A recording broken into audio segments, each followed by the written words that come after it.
Hello everyone, কেমন আছেন সবাই? আজকে আমি শেয়ার করব লুচি। তো একটা বলে পরিমাণ মতো ময়দা নিয়ে নিয়েছি।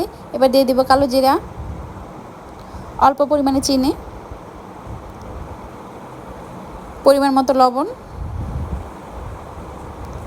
সয়াবিন তেল পরিমাণ মতো। এবার ময়দাটাকে হাতের সাহায্যে মিক্সড করে নিব। একটু সময় নিয়ে মিক্সড করতে হবে। বোঝা যাচ্ছে ময়দাটা মিক্সড হয়ে গেছে, ময়দাটা ঝুড়ো হয়ে গেছে। এবার দিয়ে দিব পানি।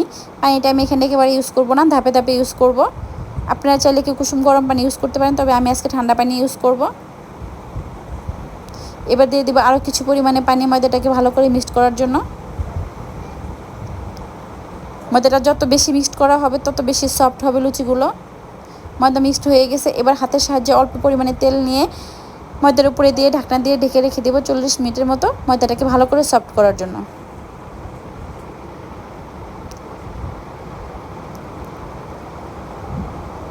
ময়দাটা সফট হয়ে গেছে, বোঝাই যাচ্ছে। এবার গোল গোল আকারে শেপ করে নেব, যতগুলো লুচি বানাবো সেই অনুযায়ী। এভাবে লুচি করলে লুচিগুলো অনেক বেশি সফট হয়। এবার লুচিগুলো বেলে নিব সামান্য একটু আটার সাহায্যে।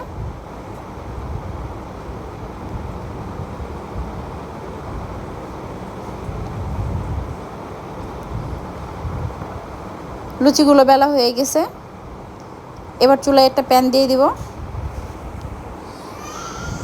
দিব পরিমাণ মতো তেল। তেলটা একটু বেশি ইউজ করতে হবে, না লুচিগুলো ফুলবে না। হালকা একটু ময়দার সাহায্যে দেখে নিব তেলটা গরম হয়েছে কিনা। এবার লুচিগুলো দিয়ে দিব। মাশাআল্লাহ, লুচিটা ফুলে গেছে অনেক।